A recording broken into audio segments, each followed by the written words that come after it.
So your book, The Reason How I Discovered a Life Worth Living. Yeah. Very deep. Very deep fucking book. Like, it's... Holy crap. Like, I read the... Like, we were reading the first couple pages, and it was like, oh, well, Yeah, this is a very graphic book. Yeah, it hits right off the bat, definitely. It's definitely engaging. There's no boring first page, as most books have. You have to fight through it right off the bat. Thanks. It's very just like, oh shit, okay, we're getting right to the point of this. Yep. How long did it take you to write it? Well, writing it was really strange.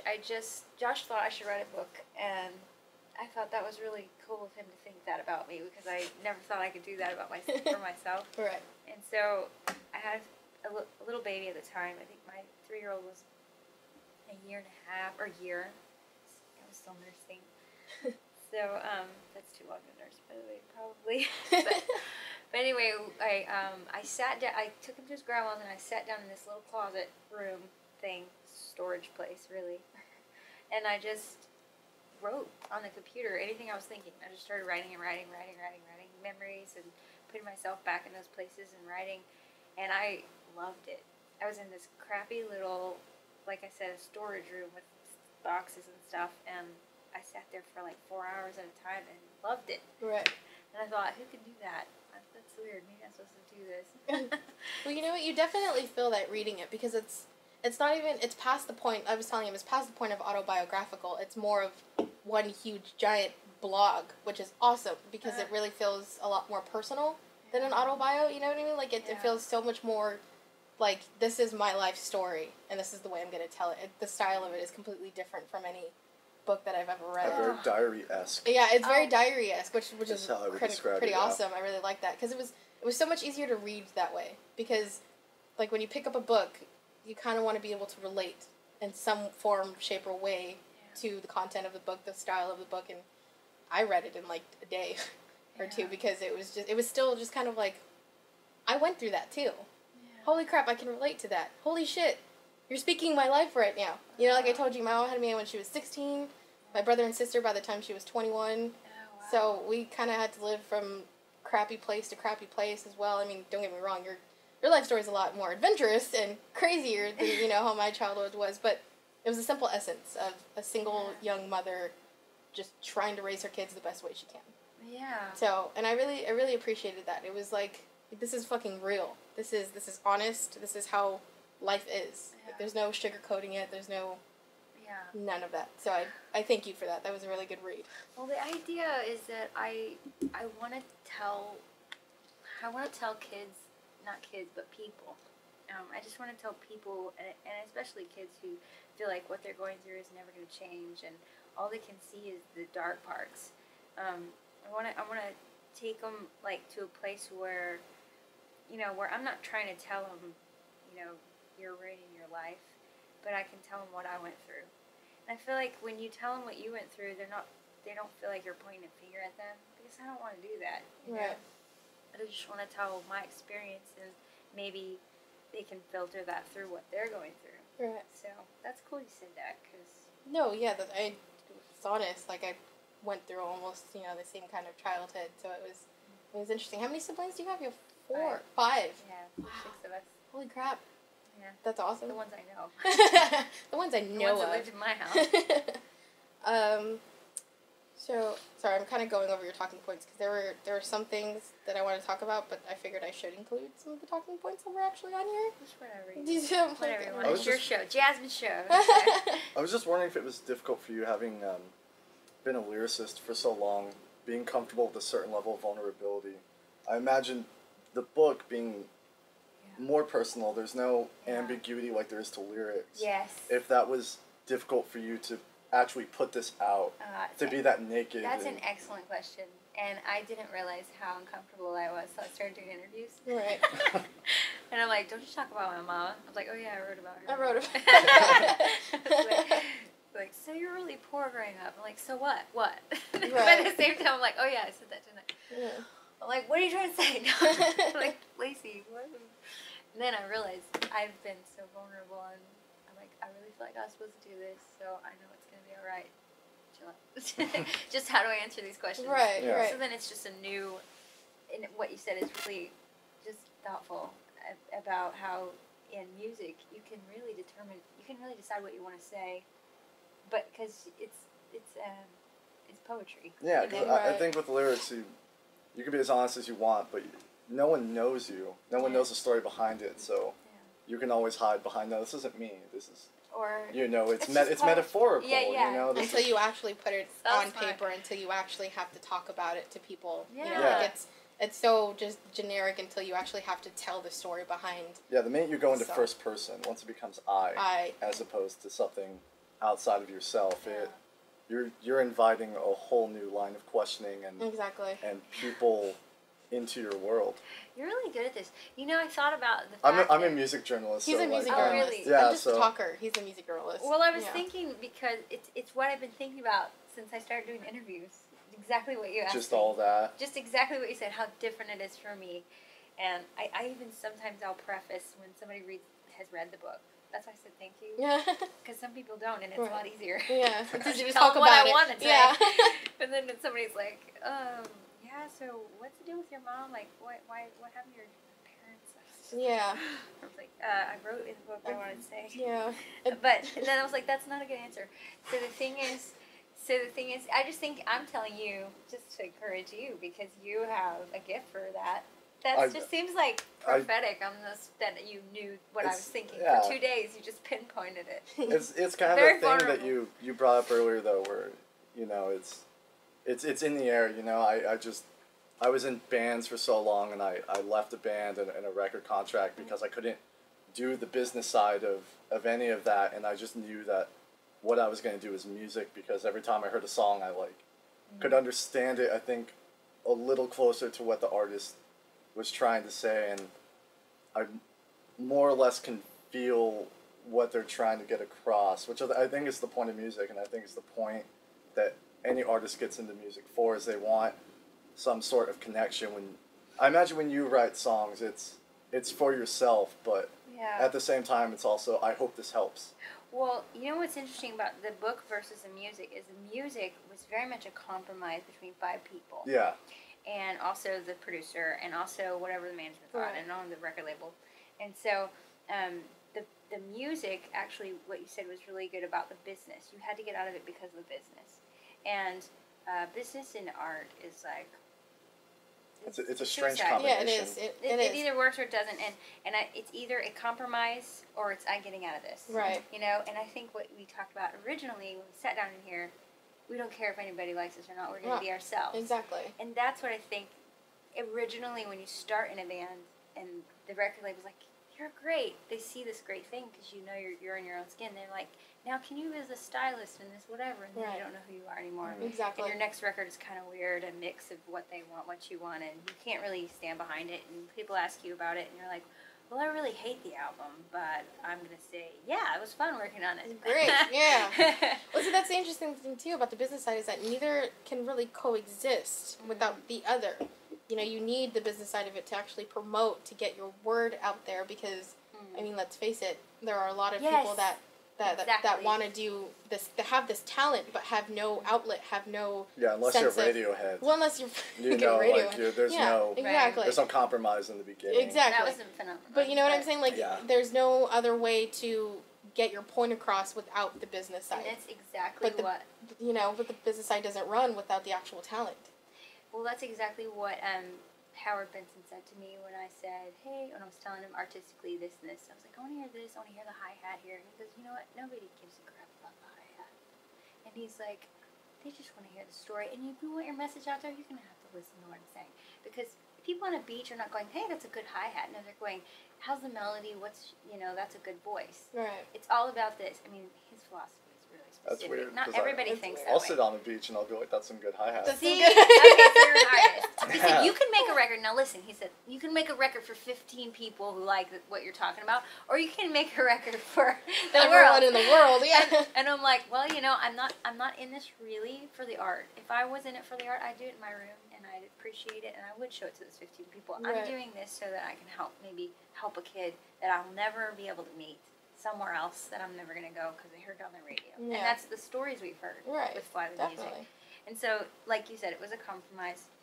And like you said, it was for the purpose of getting the message out to a broader audience. And then, but the book, there was hardly any direction with that. I didn't have to compromise for that at all. So it feels very much me. Which is why I think it came out so well, because like I said, it was very honest. It was very, this is me. I'm going to put it on paper. There it is. Out to the world. It's always best with no filter. Exactly. It's always best with no filter. Or a little bit. And some people... Oh, yeah. I'm sure.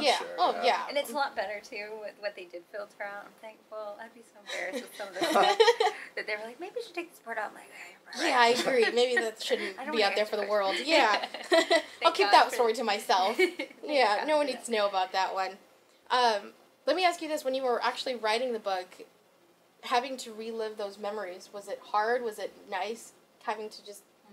the thought process of, I went through this shit during my childhood. Yeah. And then I went through this shit through my adult life, and now I'm here. How...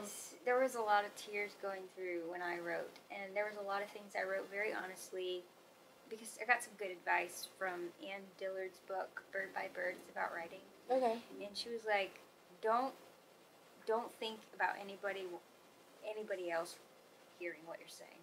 Just say it. No one else is here. Just say it. You're not writing for anybody. You're just writing. Right. And so that's scary, because sometimes when you type something, you're like, this is going to be forever. But you got to get that out of your mind and just write. And so that means that there's stuff you're going to delete. Right. Definitely. So there are a lot of tears, a lot of realness, a lot of, just, like you said, moments where I'm like, I don't want to go back here. But I know some kid right here, somebody else needs to go back and recognize that, that somebody understands where they were. And at the same time, there were other things where I was so thankful to go back and realize, man, my view of that situation was so stupid. Like, when I went, mostly about my mom, when I was going back thinking about what my mom was going through, it really just made me feel so overwhelmed at how long I had been bitter towards what we went through, and towards her, and really just thinking about, well, what would I do?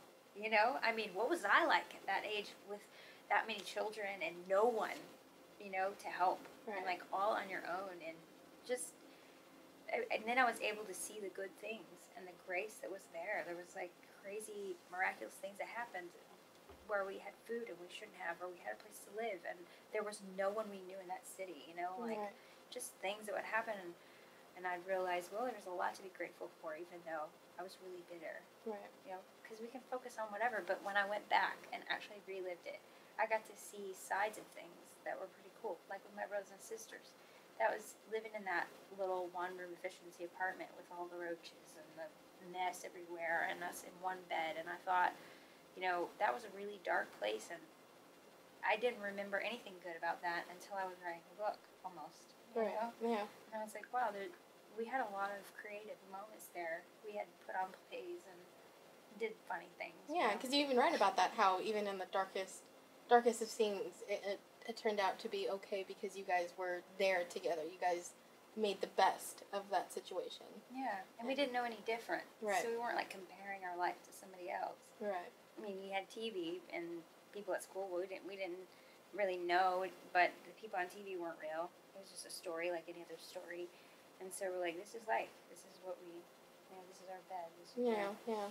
So. And like I said, I can definitely relate to the mom stories, because again, like I said, my mom was a young single mother, and up until I moved out when I was 16, 17, and it wasn't really until then that I finally started, like, holy shit, my mom has done so much for me. Yeah. And having 3 kids that young, and, working at Denny's at 16 and working 2 to 3 different jobs just to put food on the table, and having to do what she had to do, and it wasn't until I moved out that I was finally like, I respect you and appreciate you so much more, that, and it was always that complication, because I don't know if you went through this with your mom.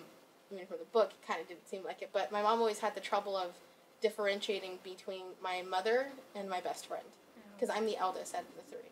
Yeah. So it was always kind of, she would be my best friend, but then have to go back on that because when she had to be my mother, she had to be my mother. My mother was not very friendly. Yeah, I definitely got that. Yeah. But I loved that. I loved reading that, how she was always so, I mean, probably still now, how she was always so kind and so thoughtful and to put others before yourself, because that's how I was raised as well, you know. She was, but she wasn't friendly about it. Yeah. Yeah, I don't know how to explain that, but, I mean, she'll give everything away, and she'll always be thoughtful, but it was just, like, black and white to her. It was like, duh, give that to her.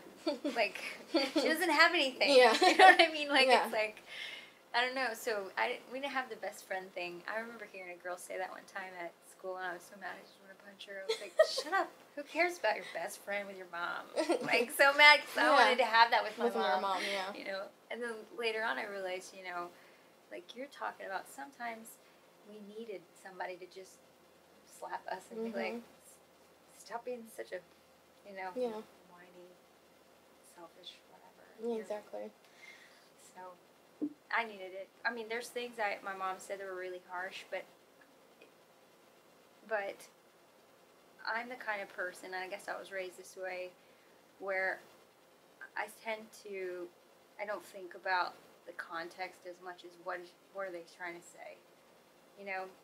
And it's a little different now because my husband is very much like he sees the context first. Like he sees like, how did you say that? I can't hear you. You're yelling. I don't understand anything you're saying. You might as well talk another language. And so I have to be like, he's not going to hear me if I'm, you know, being all passion and emotion. I have to calm down and take a minute. And he needs to, you know, take a minute so he can hear what I'm saying too. But in the end, like, with my mom, the way I was raised, you know, she just told you the truth, and if you didn't like it, you think about it later, and she knew it was going to stick. Right. And so that's the way all my women in my family were. So our whole thing was, can you think of the truth that's going to stab you the worst forever? And you'll always think about it till you die, you know? So with my mom, you know, like I said, I needed some of those really harsh things she said. And I'm thankful now. Right, definitely. Back then, I'm like, she thinks she knows everything. Huh. Can we talk about the chapter, The Reason Why I Loved Nirvana? Yeah. I think that was so cool how you were introduced to Nirvana. You know, how your brother went to one of their shows, and then Kurt just stopped the entire fucking show to say, stop molesting women, or, you know, of that context, and then he brought home a tape, and it was Nirvana. Yeah. Like, that, it was just fucking there. Mm-hmm. But it actually kind of, I don't know if you've been introduced to the show Californication. Yeah. With David Duchovny. No, I just know. You know about it. There's a scene where it was the morning they found out Kurt had committed suicide, and his girlfriend's sitting in the bed crying. And she's like, Kurt Cobain committed suicide, and also I'm pregnant. So it's just to find out that you're pregnant on the morning that Kurt Cobain committed suicide. It was just like, holy wow. Well, okay, that just happened. But and I know it's kind of overstated, but it's the truth, where people say that Kurt Cobain and Nirvana were such an inspiration to everything. You know, like they were the shit, and they still are. And I don't know, it really does sadden me. Like I read in your book too, really does sadden me that he committed suicide. Yeah. And I thought it was interesting how you even said that it was, you at first you thought his suicide was kind of heroic. Yeah. Like why did you think that? Because in my mind, from what I understood about Nirvana, it was like he was saying, you know, piss on fame and riches and what everybody thinks, and in my mind, after having been through what I went through with my cousin, where I recognized, I just felt like just really distrustful of happy people. Like, how can you be happy in a world where children get beaten to death? Like, that to me was what I felt like he got it, which I don't even know if that was his point of view, but I'm like, yeah, he gets it, you know, whatever. So when he did commit suicide, I guess I kind of already had a feeling of a death wish in me since my cousin's death. It was like, why is he dead and I'm alive? And I always had this weird thing where if somebody was going through something, I'd want to go through with them.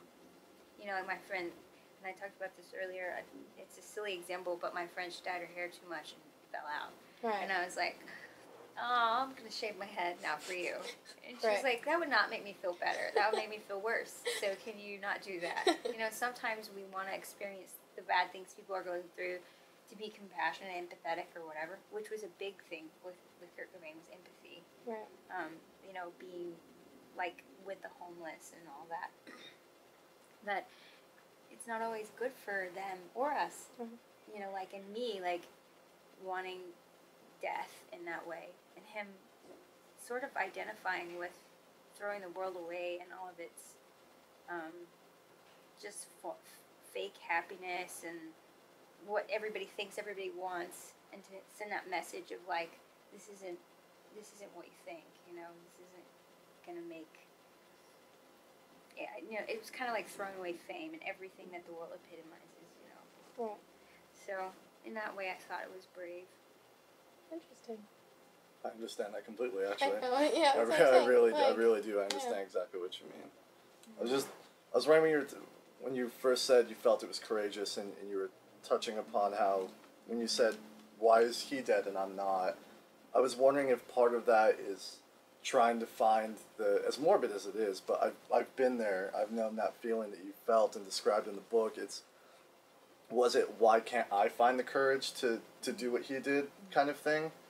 Because I've felt that before, and I was just wondering if that's.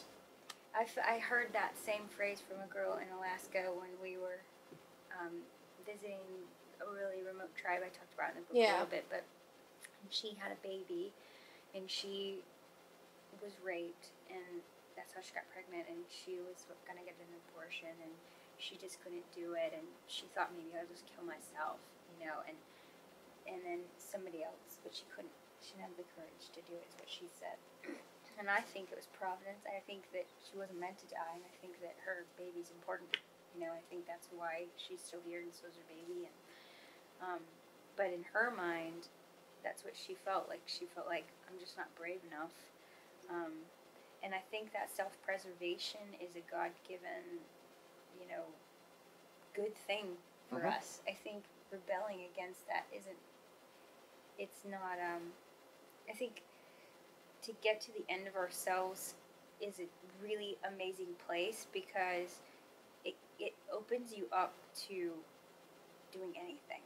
Like, say, this is where I was at when I was going to commit suicide. I woke up the next day and I thought, I'm not supposed to be waking up. I have no plans for my life. I have nothing I want to hold on to. I was about to throw it all away anyway. So what am I supposed to do?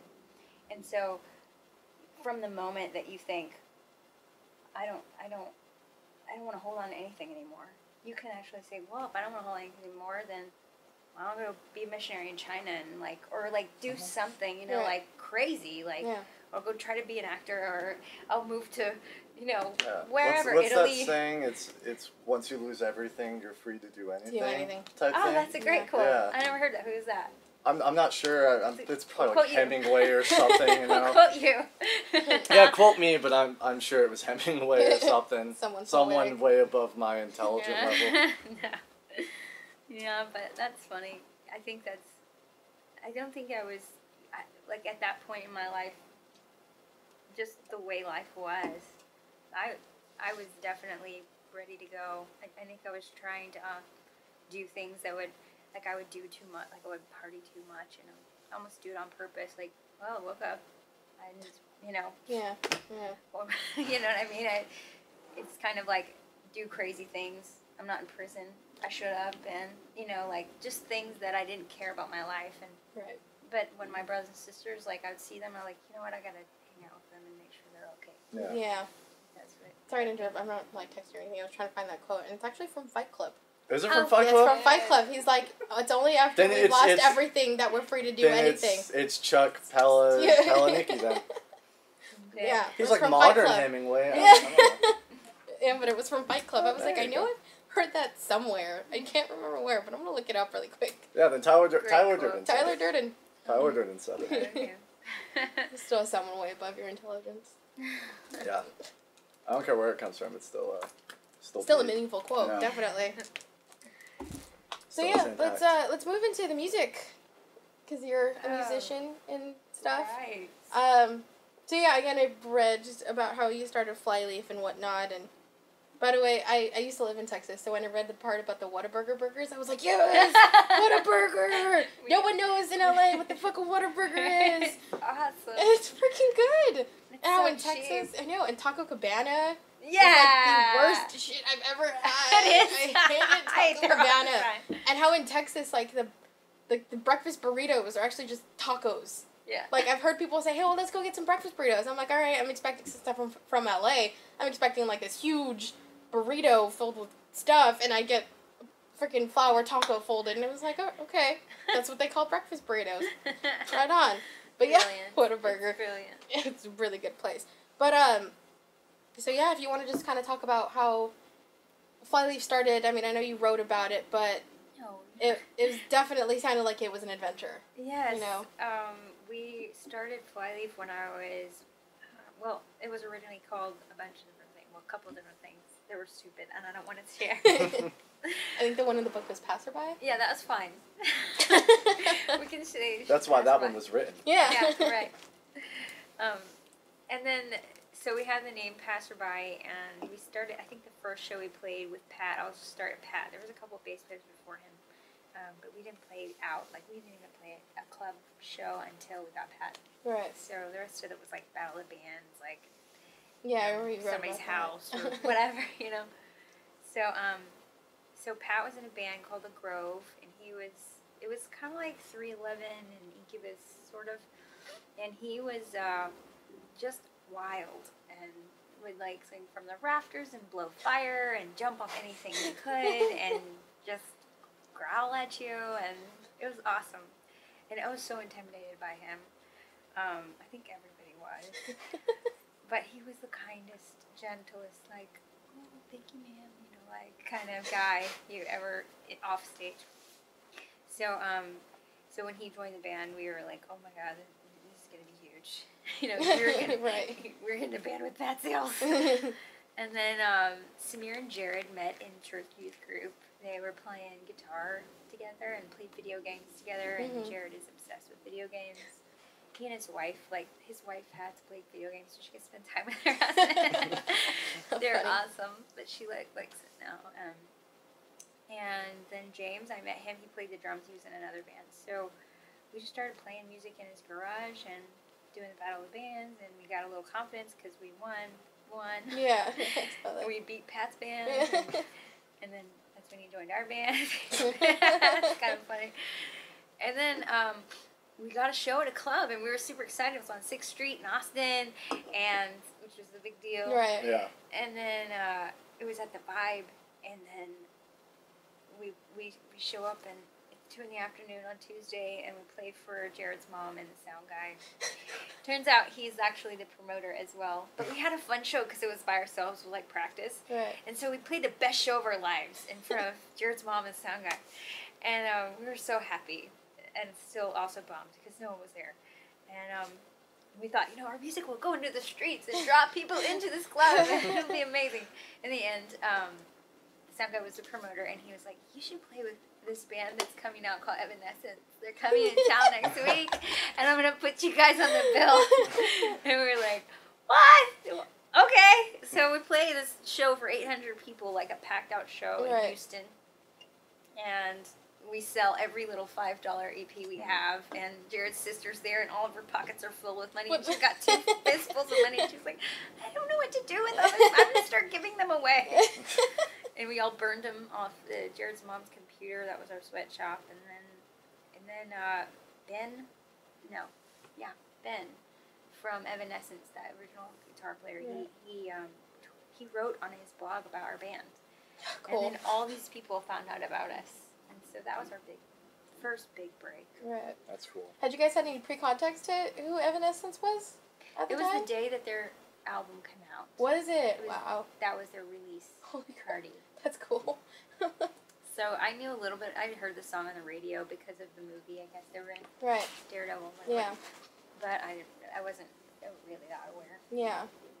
That's and recently, I got to write with David Hodges. Right on. Who was the guy who wrote for Evanescence. Evanescence. That's cool. That's He's cool. Awesome. He's really such a cool dude. We just played one of the songs we wrote at the Whosoever. You know who the Whosoevers are? Yeah.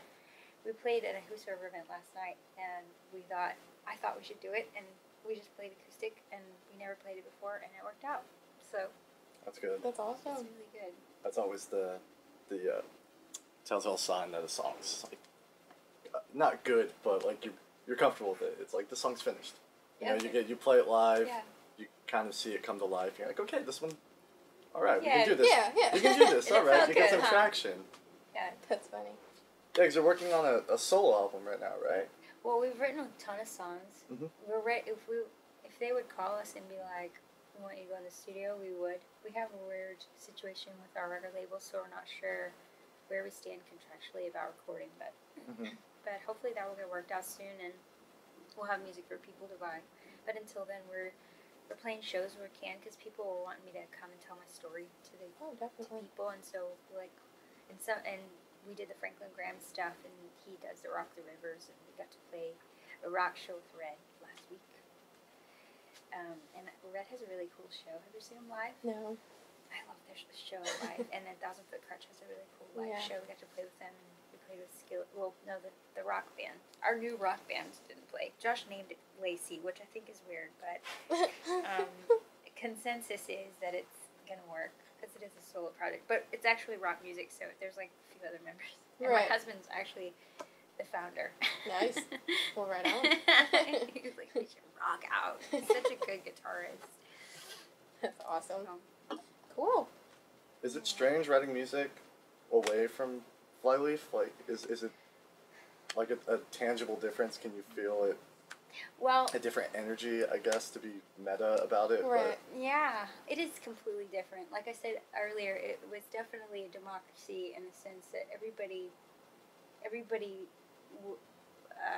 had to like what was going on and agree and think and put their part in it. It was very much all five of us together, and that made the songs that we picked narrow down to what we all agreed about. And that, I think, was a signature in our sound, was because we all like different music, so it's kind of hard to find that sometimes. Right. But with my husband, he's like, this is your project. We'll do what you want. So it's a little different in that way. And it's really cool to get to hear in my head what's in my head come out in the room. Mhm. And with Flyleaf, it was a little bit of that, but it was also a little compromise because everybody's also wanting to hear what they hear too, which was Right. great. It was his own thing. Yeah. But this one is just like, he's like, well, what do you think?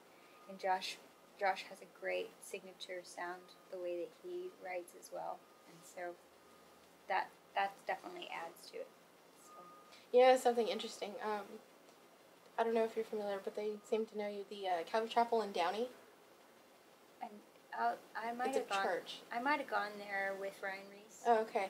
No, I was the surprisingly, I was the Bible club president back in high school for like a year or two. I didn't know that. Yeah, no one really knows that. We It was don't very know. it was very Yeah, unorganized. I'm even more glad that this took place now. But we actually threw like not a benefit concert, but just kind of like a school-wide concert at the end of the year. I can't remember. I think it was my junior year, so 2011. But we all sat down and had a meeting, and it was funny because sitting with you now, that the organizer from the church was kind of like, oh, we were trying to organize to get Flyleaf there, but Lacey's pregnant. So I don't really think that's going to happen. Aww. And I was just kind of like, all right, cool. But it kind of made me think about it. I was like, holy crap, that was when you were pregnant. Yeah. And then I'm sitting with you now. It's kind Yeah. of awesome. And that's But- when I left the band, right at that same Right time. at that same time, yeah, I remember that. So it had to have been 2011 then, because you were still in Flyleaf. April 10, 11. That's what my son said. My birthday. April 10, 11. April 10, 11. How cute. How many kids do you guys have? Two? We Two have boys, one, right? 1-year-old, yeah. And Aw. a 3-year-old. So there's Jack and Arrow. Arrow. That's freaking cool. Josh named him. He's like, yeah. Why Arrow? Well, I don't know. I thought it was a girl at first, and I prayed for my kid and talked to my kid, and I'm talking to this girl, and then using the name that we got for her, which was Juniper or whatever. Anyway, and then I go get a sonogram and it's a boy. You're like, well, there goes that. And I'm like, what? I was so shocked. But I was like, I don't even know this kid. I've been talking to this other person that's not existent yet. I'm sure she'll come one day. And this one I don't even know. So I felt really awkward about it. So I was like, we need to name the kid. We need to name this guy. And so Josh was like, well, I get to name this one. You should name the last one.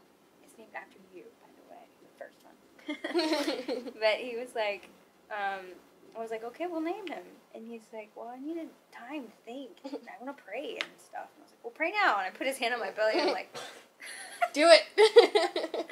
And so I'm sitting there praying, and for some reason I keep hearing this 101 Dalmatians thing in my head, and it's the lady, she's going, Roger, dear, Roger, whatever, Roger. And I'm thinking, Roger, that's not what I would name my kid, but Roger. And I thought, I wonder what that means. And I was going to tell Josh, he was like, don't tell me anything. I don't want you to influence me. I'm going to do this myself. So look up online what Roger means, and the meaning pops up, and then Josh says, his name's Arrow. And I look at the meaning of what Roger is, and it's a pointed spear. And it's Arrow. How awesome. And I was like, I guess his name's Arrow. Because I normally probably wouldn't have. I think it's cool now, but all of at that the from time, 101 Dalmatians. Yeah.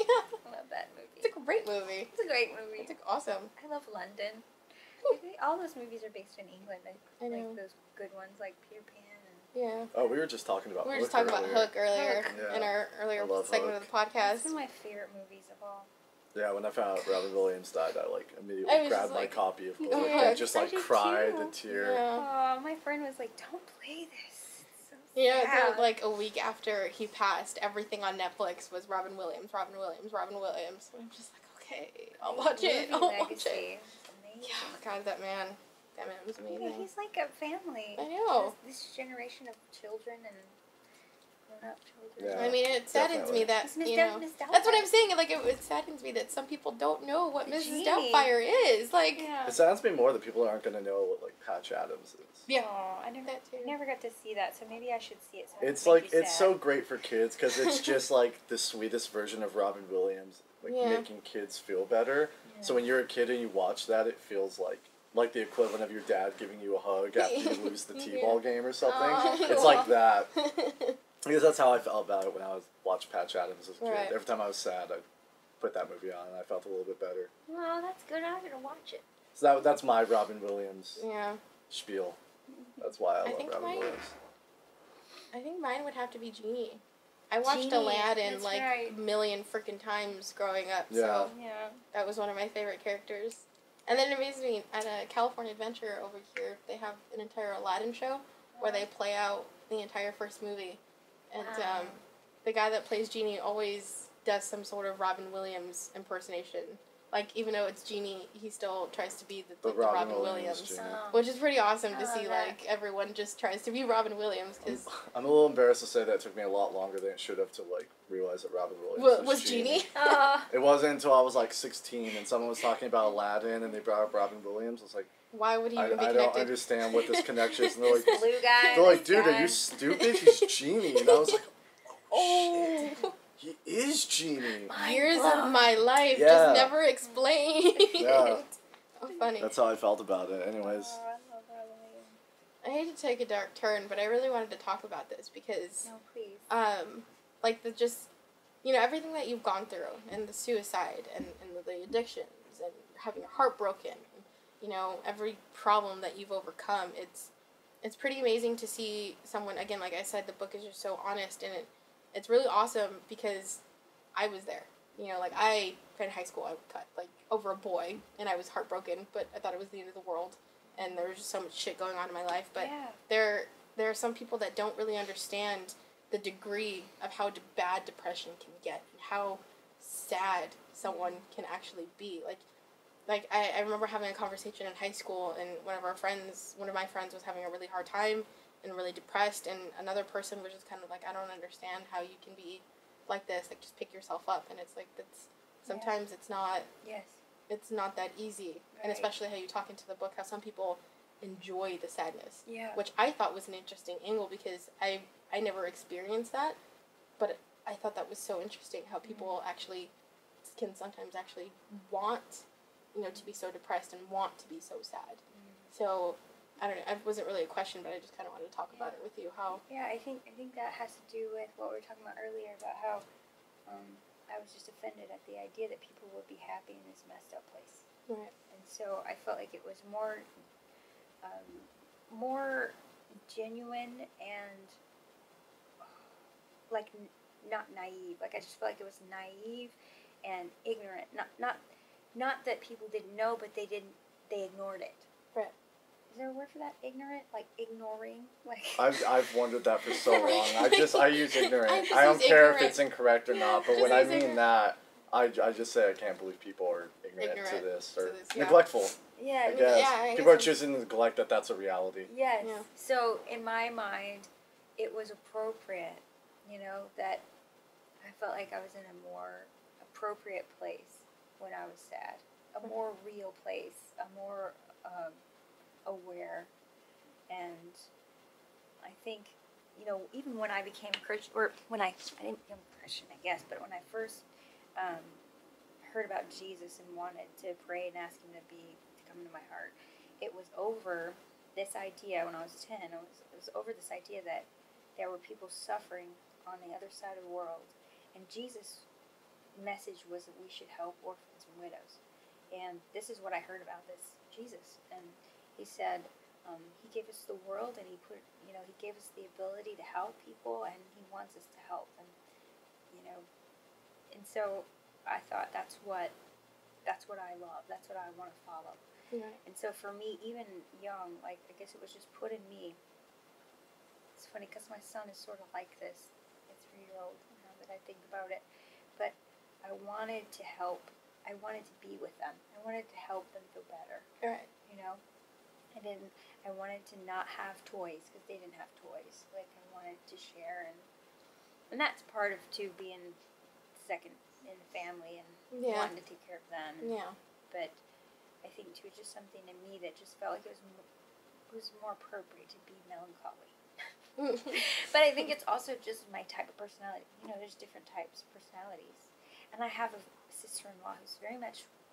Have you heard of those different types? Like there's melancholic, and then there's phlegmatic. And Right. Like the introvert and. Yeah. Well, I don't know all of them, but she's whatever the opposite is of me. She's like super like happy and just smiling, and her eyes are big, and she's very energized, and at first it was hard to like figure out what to do with that, and now I'm just like so thankful for her. Like I'll just snuggle up like next to her, and like, can you just hug me? Like, I just want to hear you be happy. You know what I mean?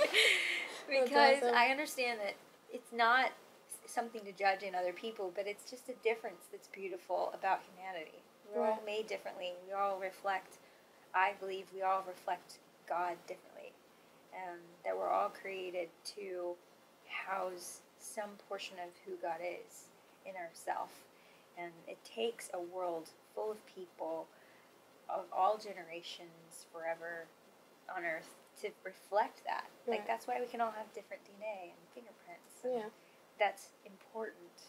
And it's so interesting how little we value people, humans, in this generation in America. And, we don't value them the same way we value and marvel at other things. Like I quoted this guy, Augustine. He says, we travel all the world to wonder and marvel at the things like mountains and oceans and beaches and whatever, and we pass ourselves by and we don't wonder. There's no other creature like us here, and the way that we are created is phenomenal. It's the most valuable thing. Is people are the most valuable thing in the world, and I think we miss that because we're trying to compare ourselves to each other. We're trying to we just get caught up in things outside of that truth, and I think it's detrimental to people like me who really didn't understand the value of others or even myself, until I came to belief in there's a God who created us and had that encounter with this. It had an encounter with this God who was so much bigger than anything I could think of. And I always marveled at space and nature, and to think that this God created that, and that yet he also created me. That was, to me, just something that made me be really still and like think. Like that changes everything about what I know about myself and my value, and other people and their value. You know. So. Interesting.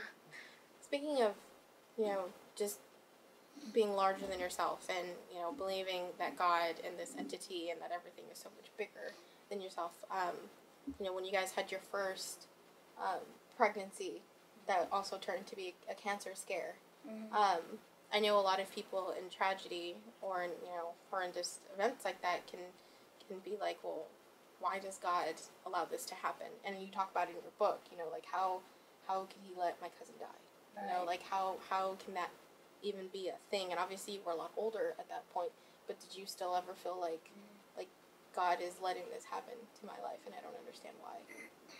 Well, I think I have a really unique story because I don't know a lot of people who have that edge of death transition. Because when we were talking about before, that quote you said, what was it again? When we lose everything, we're free to do anything. Yeah, it's just this feeling of, I know that I would be dead. And somebody could have put a gun to my head the next day, and I'd be like, okay, well, I guess it's time now. So I was supposed to die yesterday. Right. And so it goes to the Memento Mori chapter. You know, the idea about how, and even I talk about this in the acoustic version of Cassie, I say this quote from this guy named, what's that guy's name? Sorry, I need to know because I'm quoting him. Anyway.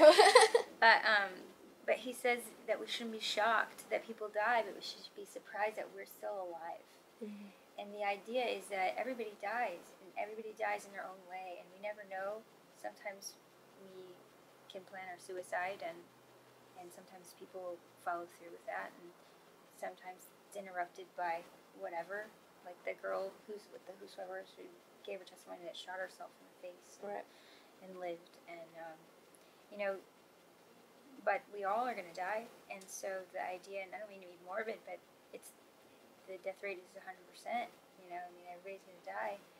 So the question is, why am I not dead yet? Mm-hmm. Like, how come I survived my mother's womb? How come I survived birth? How come I survived my childhood, my teen years, and all the stupid things I did? And here I'm still here. Right. And so I have a Muller pregnancy, and I could be dying then. And to me, it's just like this gift of life. And my perspective, which I feel I'm hesitant to say it because I don't want to seem insensitive, because I know that that's a very real question for people. But in my perspective, because of where I came from and how I almost died, and still that moment is very real to me. I struggled with suicidal thoughts after I became a Christian for years. I think with only since I married my husband had I stopped thinking those thoughts. That was 6 years ago now. But it was such a regular part of thinking about death a lot. And so, for me, I think about, wow, this could be it. But it wasn't. Right. And there could be a child, but there isn't. And even those moments with my son, I think about that, which maybe that's morbid, but I think about, well, what if I didn't have tomorrow with him? Oh, I'm going to cry. That's okay. So it's a good question because so many people, I guess it's, what is it called? My friend was using this word a lot last week. It was, this word, where you deserve something. Like, I deserve this. Like, entitlement. Oh, okay. Like, I think life is a gift. Mm-hmm. I think every good thing in life is a gift from God. Right. And when I was listening to this guy's story, and I talk about who said he went to hell, the thing he was talking about that was shocking, that was stuck with me, was he said, I couldn't breathe. He was like, it was like my breath was like this. And I thought, he said, even breath is from God. Right. And he's like, that's a gift. Right. And he's just talking about how the air on our skin, the things we don't recognize, light, the smell. He said it smelled so awful in there. Just our comfort, that we can walk, that we can move, whatever. So that's all a gift. And so I just have this absence of entitlement because of what I went through in that moment of wanting to die. So my personal reaction is always, wow, it didn't happen. Or wow, I got over that. Or wow, it is hard when it has to do with my kid. Yeah. My kid's crying and I can't help him. That is so hard. Mm-hmm. And I just have to fight with God. And I just be like, you made this kid. You're the one that gave him life. So you have to take care of him. Right. And I do believe God cares about what's important to us. And that's the whole thing about prayer. I think that we have love for people because God loves people. Right. And I think that makes us what we're made by. Yeah. And, animals don't care about each other the way that we care about our fellow humans or our kids or whatever. Right. And so I feel like with us, if we are, that's the cool thing about having a relationship with God, is that you feel like I can cry out to God, and in my mind, if I say, that story about heaven is for real, and the kid's like, I saw you, Daddy, and you were yelling at God, and you were mad, and I gave my life to you, I'm a pastor, and you're gonna take my son from me, right. And he's screaming at God, and he said it was because you prayed, you let me come back, and I believe that is the heart of God, that He does answer our prayers, and He knows what's best for us, and I don't know, it's just such a huge, deep, go on forever kind of. It definitely is. It's Subject. weighty. Yeah. Very weighty. It's very sensitive. But it's a really good line of thinking, right. because it's what do you think about, why does bad things happen, and there's no blanket answer, I don't think, for that, because everybody is different, all situations are different, and I don't know. I'm not that smart. No. I don't know. The way you have been talking about the book and the experiences, it sounds like it was very cathartic for you to go back and revisit all these things that have happened. I was just wondering if, by going back and revisiting all these experiences, if you've been able to strengthen your own perception of who you are now, if you've been able to discover or rediscover things about yourself that you didn't know or had forgotten about, if you found strength through revisiting your own past. Yeah, there's definitely some closed chapters in a great way, but there's also new chapters that I have no idea what that is, and so there's this weird moments where somebody will ask me a question and I totally am confident in the answer, and then in the next minute they'll ask me something I have no idea about the future or about, I feel like I'm at a place, I think our lives go like a stair step, we'll get our legs under us and we're at a 10, and we're we got everything figured out, and then all of a sudden we're at a 1 and we don't know anything anymore. And I feel like I was right there. I'm at maybe a 1 right now. So there's a great bunch all that's below me that I feel like I've gotten past me, but there's so much that's I have no idea about. Right. So I think that the book actually brought me to that place where I recognize I'm at a new place that I know nothing about. That could be exciting, though. Yeah. I imagine Yeah. that is very exciting, yeah. Yeah. It's exciting, having to jump off a cliff and not knowing what's under you. Yeah. So what kind of emotional and just general direction are you going with the solo album? Because again, with a lot of the Flyleaf, it was your past experiences. It was, I mean, honestly, I can tell you, I think Much Like Falling was my favorite song of all time from you guys. Oh. I don't know, again, and this may sound morbid, but when I was going through all that crap, I would listen to that song time and time and over and repeat again. But somehow, with listening to that song, and even though it's about suicide and whatnot, it kind of really made me think holy shit, should I really do this? Should I really not? So I just kind of wanted to ask you, what sort of direction are you taking this album? Yeah.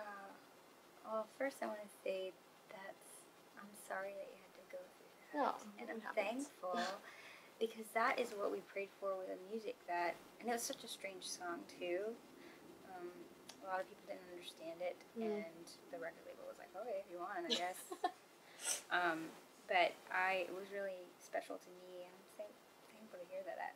Was it something you appreciated? Oh, it was definitely. And that bass line. Oh, yeah. Bass in that song was amazing. I love that. So, but I think with the music, it kind of shapes itself, and there's a few different things. I mean, a lot of when we played these couple shows that we played recently, I was able to tell little bits of my story as we played the set, and I thought, wow, this is kind of goes along with the story a little bit. But there's also a lot in the future that we that's coming up, like messages, I think. So it's very broad, but I think in the end, the theme will be how God takes us through hard things, the same way it's been, you know, and trying to find hope, and also being real, you know, trying really hard to put us in real situations, but being hopeful at the end, because I care about the hope. Right. Because, like, music can really just leave me in a dark place if I'm not careful. I remember I went to, I'm going to get myself in a hole here. I went to a show, I'll just say that. And I really like the sound music, and I love the passion behind it, and I love the realness, and I love metal, obviously. I think maybe that's not obvious, but I do. I love metal. Right. I love the passion of it. But this particular show, they had a guy hanging from a noose, swinging across the audience the entire show. And their message was pretty much, kill yourself, go to hell, you deserve to be there. Okay, and that's kind of a running thing in music today. Yeah. Go to hell, yeah. we deserve to be in hell. That sounds Worship pretty the devil. brutal. It is really brutal. Yourself. God. You're worthless. Like, I don't know if you've seen that, but I've seen it so much. Like, lots of music, even different genres. Yeah, it's there. It makes me so angry. I get so mad. Just because it's a lie. Right. It's a lie. Like, why would you use your voice to lie to kids? And why would it help somebody to tell them to go to hell? Right. Like, even if you don't believe in hell, it just makes me angry and want to write music that says something against that, you know, just some hope. Right. Gosh. And also maybe just some anger at that lie.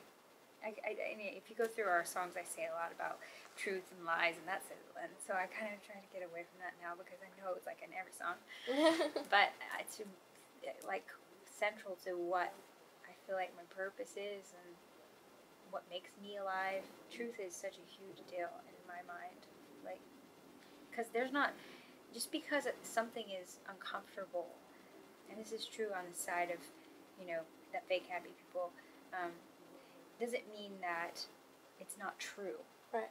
So I spent a little time when I was an atheist really trying to just decide what I wanted to be true, and say, well, I like this, so I'm going to believe in it. But the question always plagued me, because all of life teaches you that there are things in life that are true whether we like it or not. Right. And so my question was always wrestled with me is, well, what is the truth about all of this? Like, why am I here? What happens when I die? Why is all of this happening? So, like, my wrestling is still, you see that in the music, you know, so. It's awesome. Very inspiring.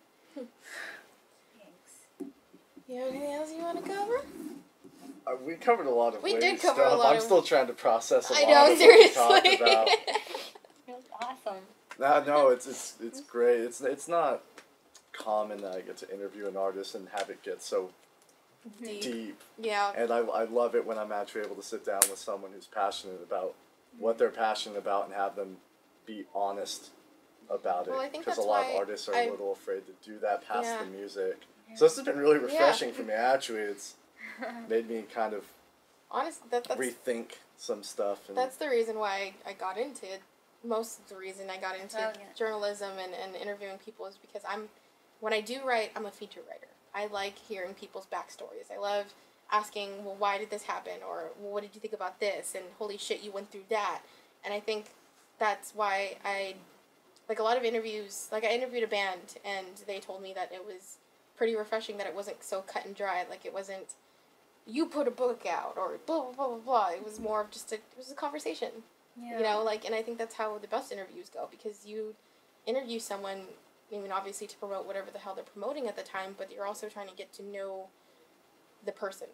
Yeah. And a good friend of mine, he's an artist, Dave, because I'm also trying to feature a lot of different, like, artists, like actual drawing artists, and he was just kind of like, you don't need a specific writer to do that. You learned about the art through the artist. You get to understand the actual art by getting to know the artist, and it becomes a lot more clear to you. And it's completely true. After, you know, my first interview with him was 5 hours.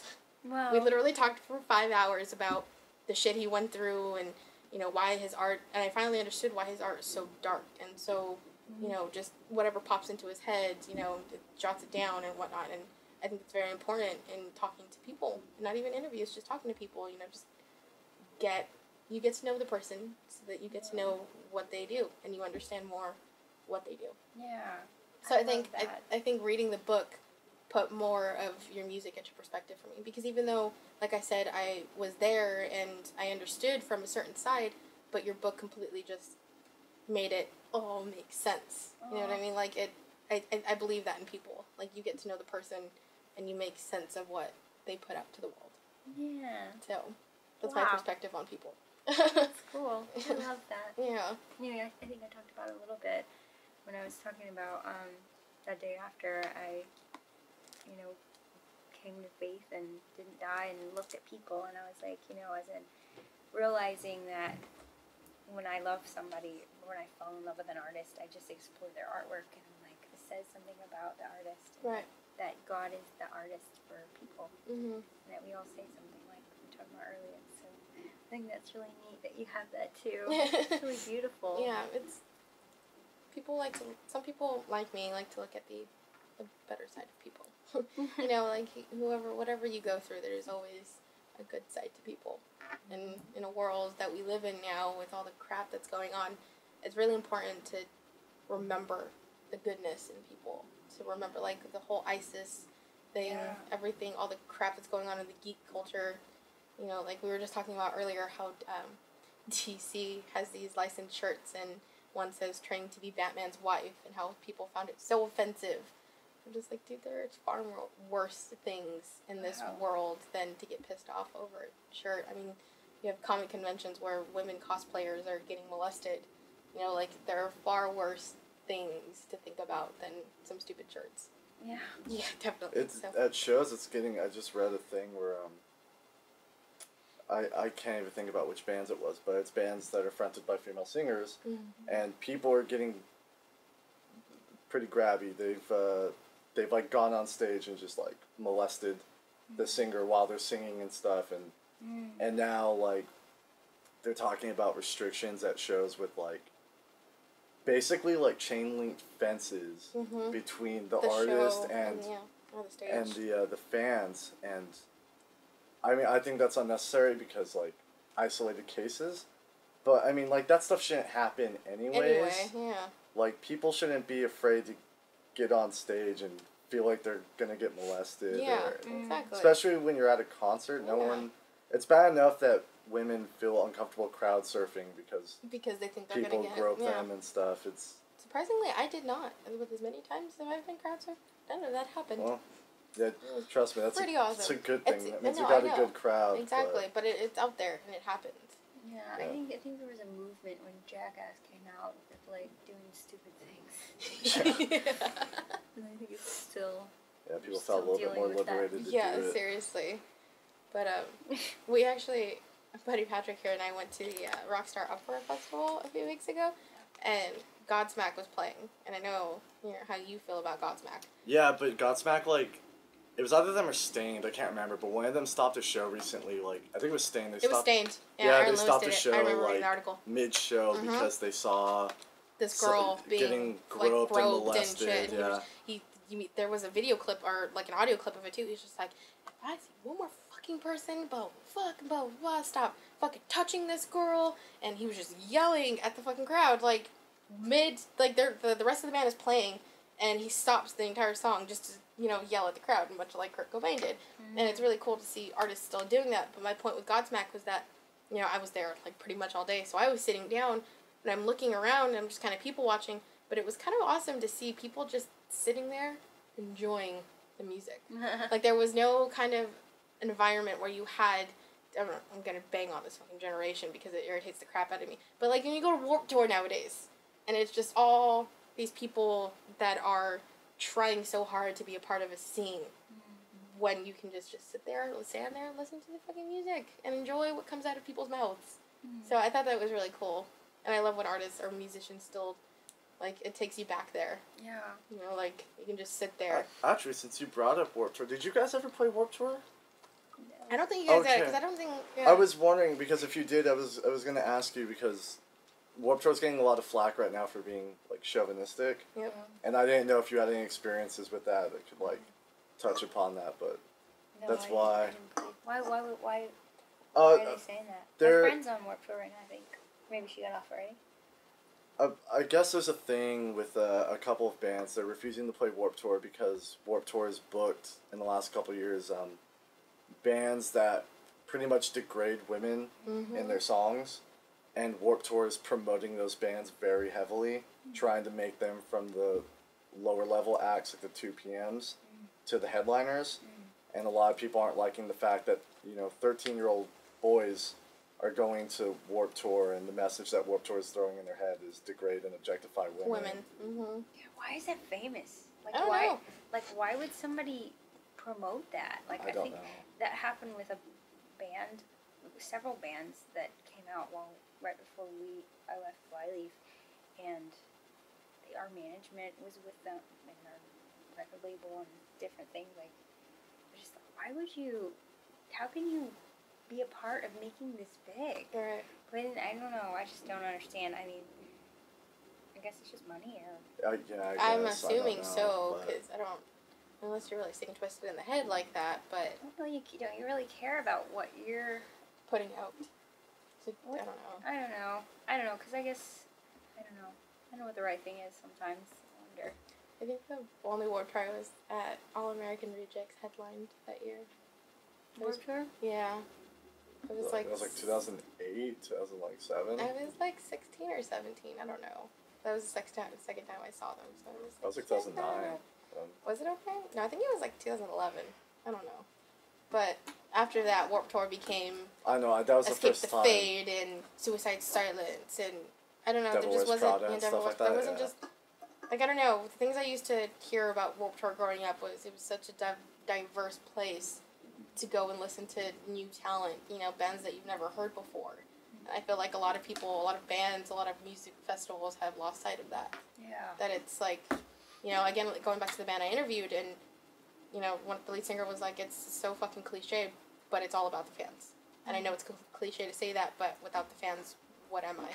Yeah. Like, what is the point of my music if not for fans liking it, or, giving their input, or so get it reaching to someone, or on emotional level, on any kind of level. Yeah. Like, what is the point?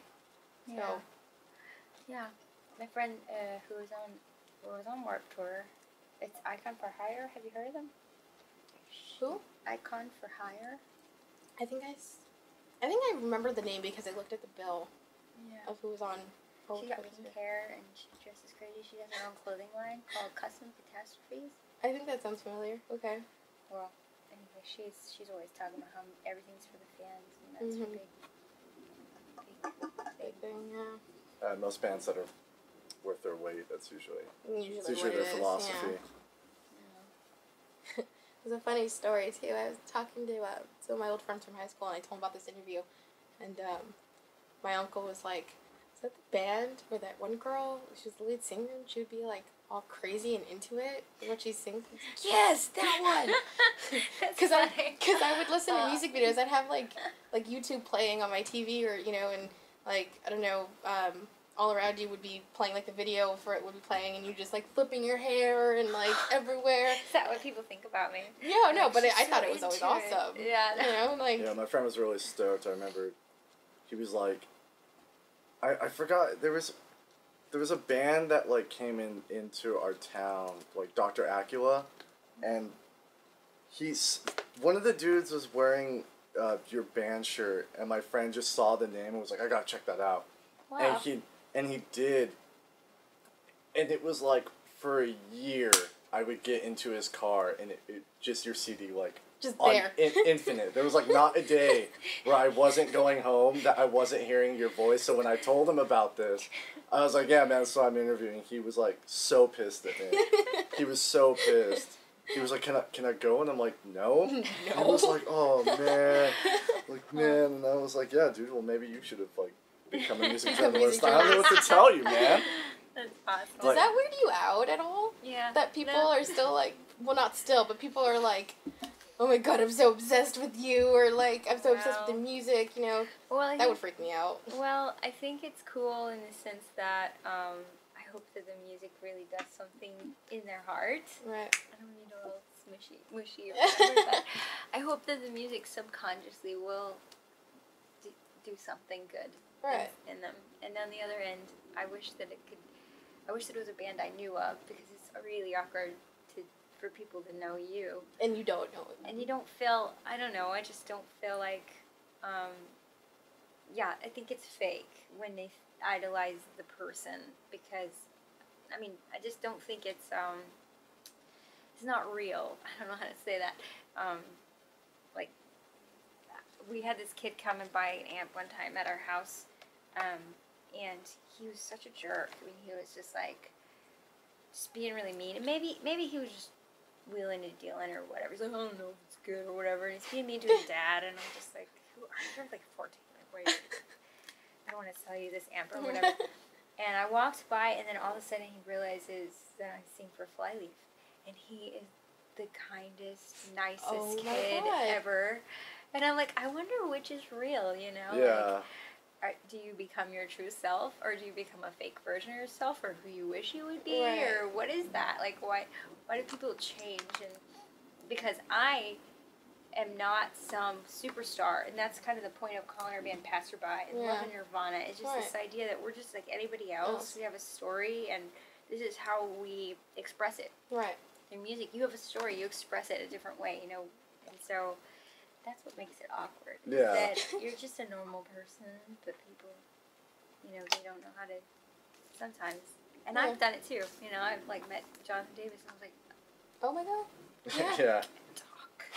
I think that's how I am with every interview. I remember I was at work one time, and you know, this one of our hosts was like, oh yeah, and I'm Charlie Hunnam. I go to the gym with Charlie Hunnam. He's an actor on Sons of Anarchy and whatnot. And I was just like, what? You need to get him in the studio now. Like, I need to meet that guy.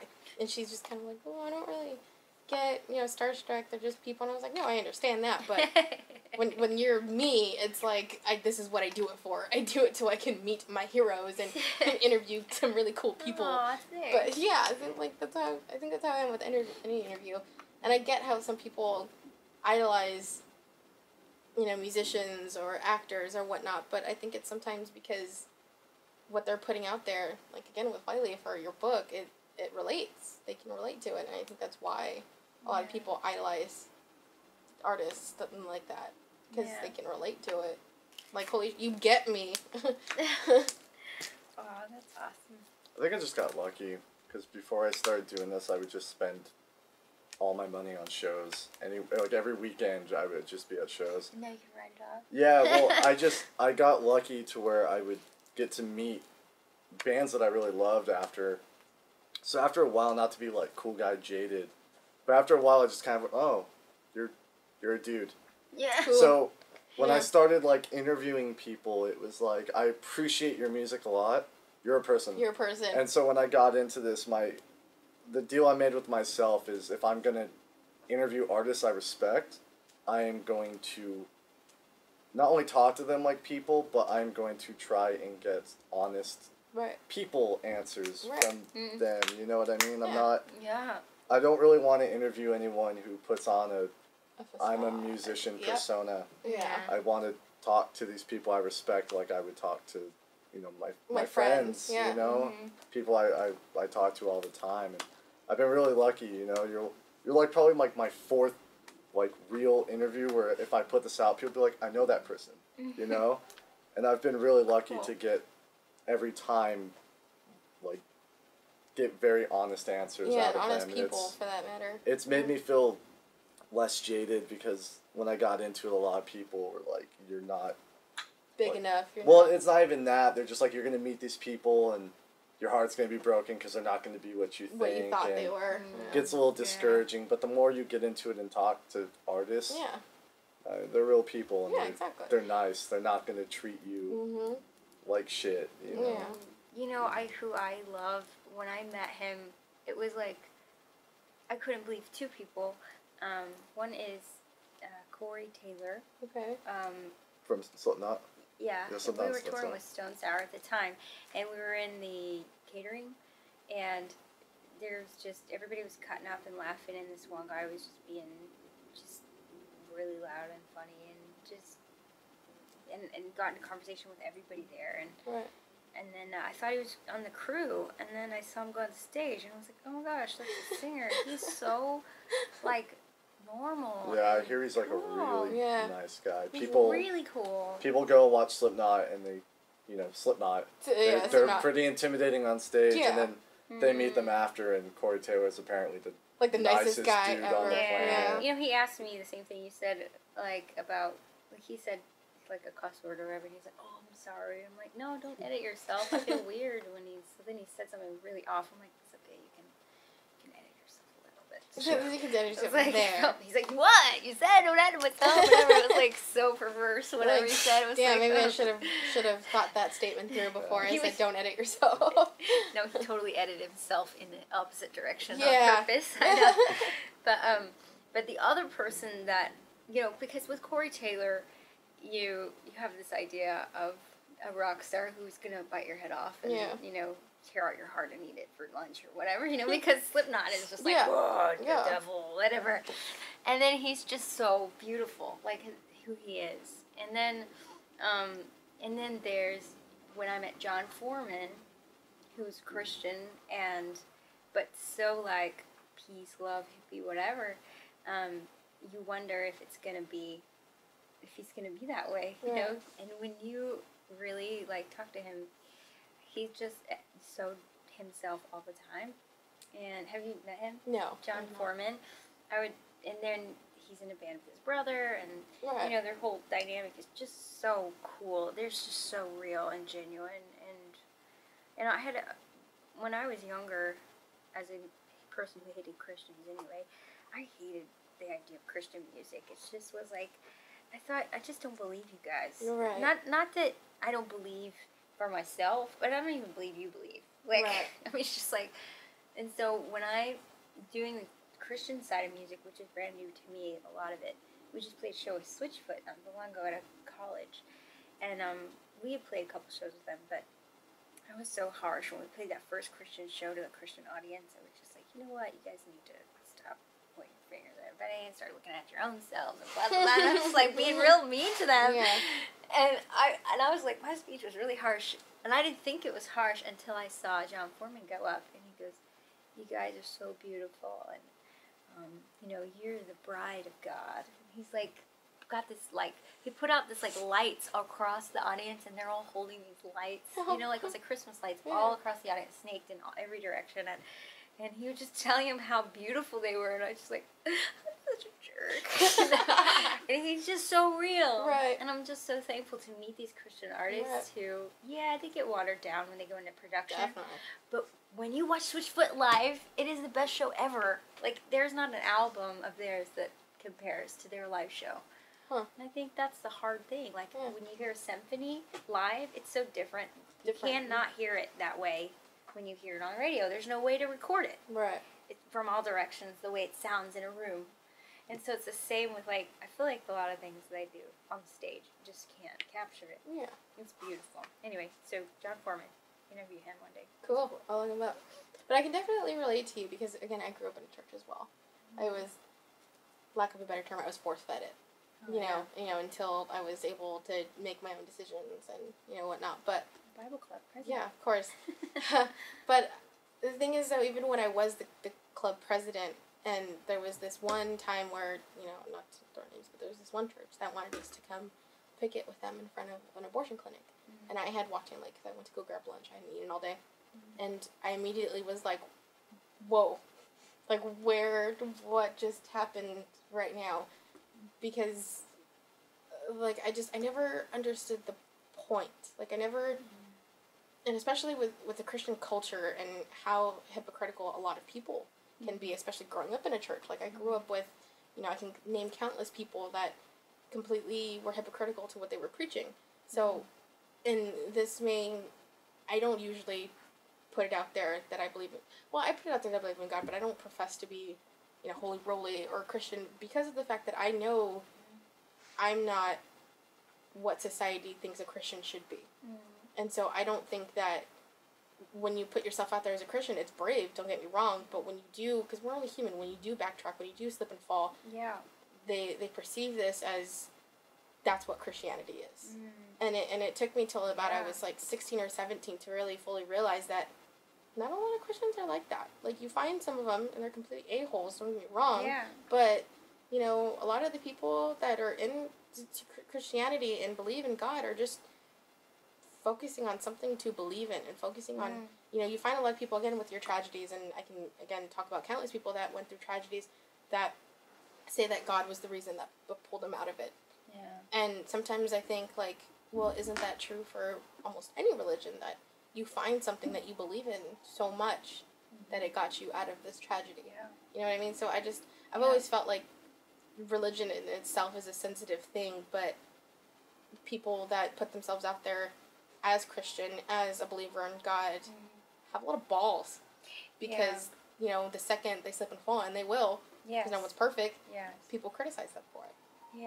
And that can, well, there's so much I want to answer for what you said. I don't know how much time we have, but... I don't know. Are you guys running out of time? I don't know. Oh, we're okay. Yeah, you're just hungry, I know. Okay, but here, let me at least say this about, this is a really big thing in my heart, is that, I talk about how my mom almost was counseled to have an abortion, and she didn't. And I talk about how I was in a, a homosexual relationship, and how, the man talked to me about, this isn't, there's something that God has for you that you're going to go away from, whatever.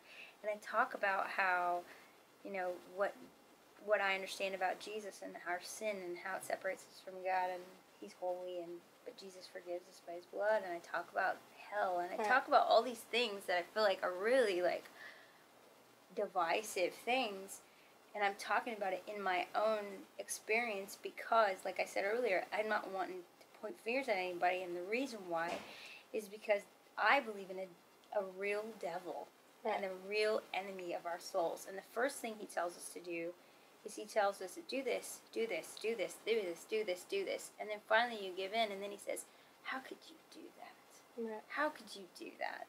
And so on one side, he speaks on both sides.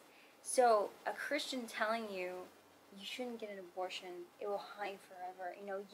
When you tell somebody on one side, this will hurt you out of love, and you're going to regret this decision.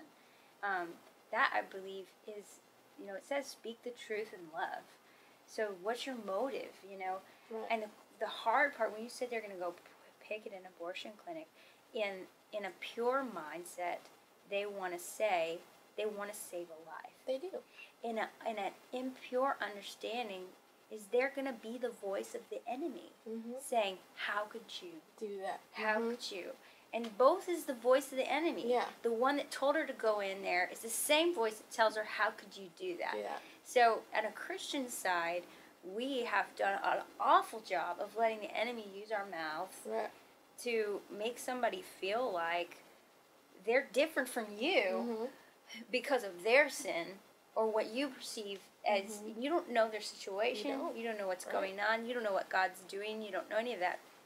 So the hard thing is that we have to always examine ourselves as Christians and always keep ourselves like at the foot of, God and just Jesus, and even just Him dying on a cross, and just keep ourselves at the foot of that and go, I'm only able to come to God because of what you did, not because I did really good, not because I didn't get an abortion, not because I'm not this or that, but because of what you did.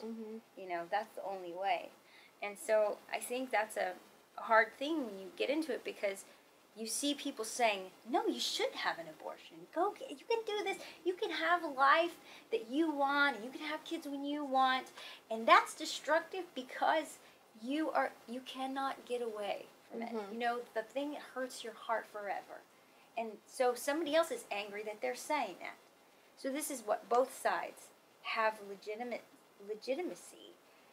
And we end up just being angry at each other and hating each other, and nobody hears anything, and nobody hears anyone. And so we just split and go on either sides. But there's truth in both.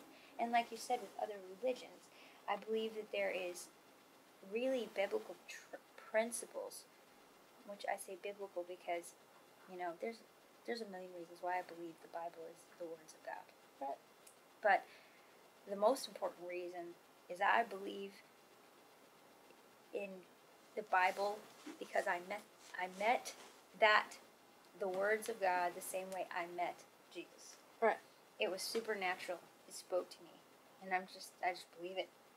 And so I could say all the historical stuff because I was an atheist who hated Christians and always was the one who, yeah, you believe this book, blah blah blah. It was written by all these people, and everybody changed it. And said, you better play the telephone game, blah blah. You know, like the way I am. So I really did find out a lot of that stuff. And I read a lot of books by atheists who became Christians who talk about why the Bible is historically accurate in so many ways, blah, blah, blah. I'm not talking about that. Yeah.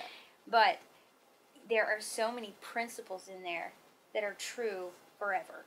Like